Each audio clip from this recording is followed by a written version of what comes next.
میرے شاگرد انجینئر صاحب، آپ کے بارے میں طارق منیر نے کیا کہا تھا کہ انجینئر مرزا بہت اچھا آدمی ہے، کوئی فرقہ واریت نہیں پھیلا تھا۔ انجینئر محمد علی مرزا ایک بہت اچھے انسان ہیں کہ ان کی جتنی باتیں ہیں، جتنے ان کے لیکچرز ہیں، جتنی ان کی تعلیمات میں نے سنی ہیں، کہیں پر بھی اس میں فرقہ واریت کی بات نہیں آتی۔ وہ ان چیزوں سے ابو ہے،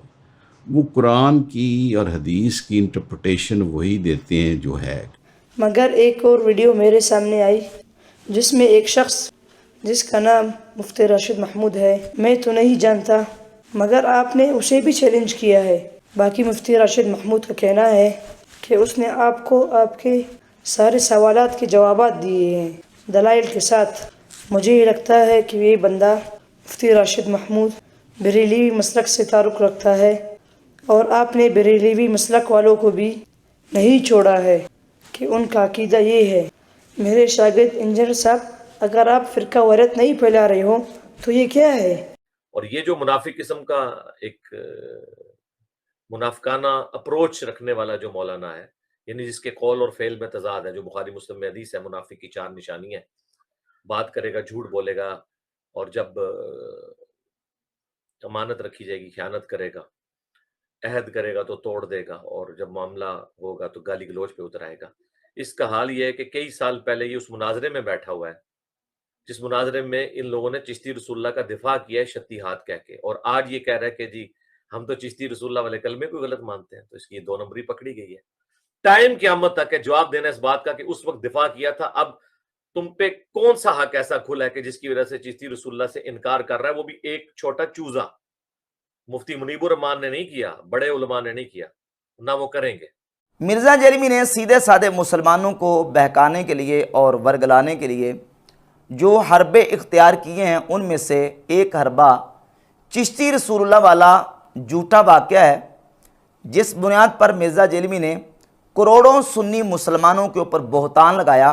کہ چشتی رسول اللہ یہ بریلویوں کا بنیادی عقیدہ ہے اور یہ بریلویوں کا کلمہ ہے۔ اسی طریقے سے بریلوی آتے ہیں تو ہم اس کے ساتھ بنیادی عقیدے کے اوپر بات کریں گے، چشتی رسول اللہ پہ، جبکہ یہ دنیا کا وہ بدترین جھوٹ ہے جس کا حقیقت کے ساتھ کوئی تعلق نہیں ہے۔ علماء تو کجا،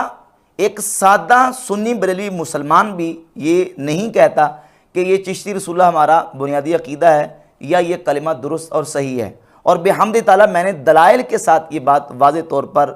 اپنے پچھلے بیان میں ثابت کی ہے کہ جو بندہ یہ کہے کہ چشتی رسول اللہ کہنا درست ہے اور یہ کلمہ صحیح ہے اور کلمہ پڑھنا چاہیے، نعوذ باللہ تعالیٰ، وہ بندہ دائرہ اسلام سے خارج ہے، اس کا اسلام کے ساتھ کوئی تعلق نہیں ہے۔ اب مرزا جیلمی کا چونکہ سارے کا سارا مقدمہ اس کے اوپر کھڑا تھا،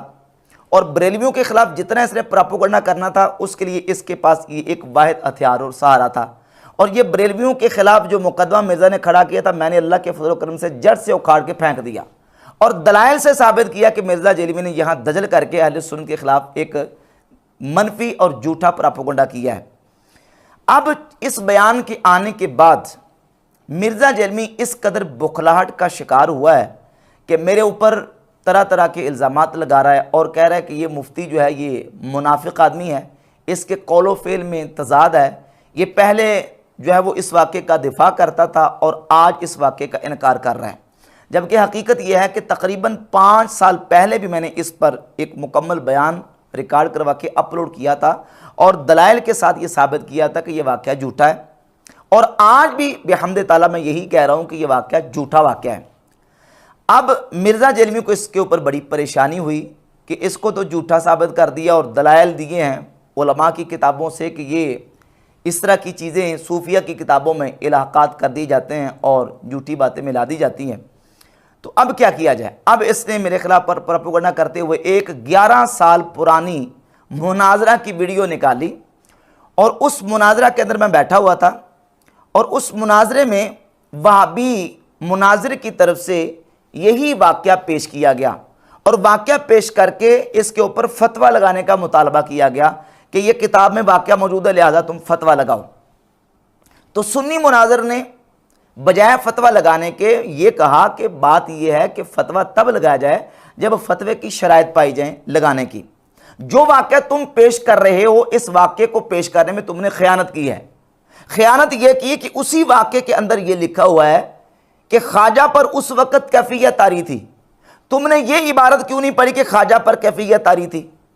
تاکہ مسئلہ واضح ہوتا کہ اس حالت میں جو چیز کسی سے صادر ہو، کسی صوفی سے، تو اس پر اس حالت میں فتویٰ لگایا جا سکتا کہ نہیں. تو وہابی مناظر نے خیانت کی تھی، اس کے جواب میں اس کا یہ جواب دیا گیا. نہ تو اس وقت ہم نے یہ کہا کہ چشتی رسول اللہ کہنا درست ہے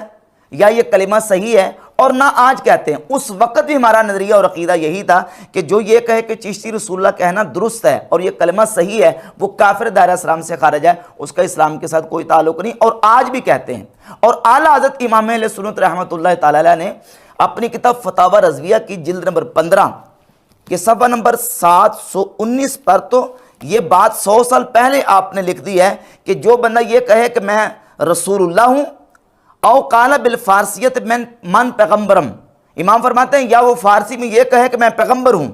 یرید بہی من پیغام می برم، اور مراد اس کی یہ ہے کہ میں پیغام لانے والا ہوں، تو فرماتے ہیں تب بھی وہ کافر ہو جائے گا جو بندہ اپنے آپ کو پیغمبر کہے یا اپنے آپ کو رسول اللہ کہے. جب ہمارے امام احمد رضا خان محدث بریلی رحمۃ اللہ تعالی یہ کہہ رہے ہیں کہ جو اپنے آپ کو رسول اللہ کہے یا اپنے آپ کو پیغمبر کہے وہ بندہ کافر ہو جائے گا، تو چشتی رسول اللہ کو ہم اون کیسے کر سکتے ہیں؟ کوئی سنی بریلی مسلمان یہ کب کہہ سکتا ہے کہ چشتی رسول اللہ کلمہ پڑھنا صحیح ہے یا یہ کلمہ پڑھنا درست ہے؟ یہ ایسے مفت کے جھوٹے بہتان لگا کے صرف سادے مسلمانوں کو ورگلانے کے لیے اور ان کو گمراہ کرنے کے لیے یہ کارروائی اور سازش کرتا ہے.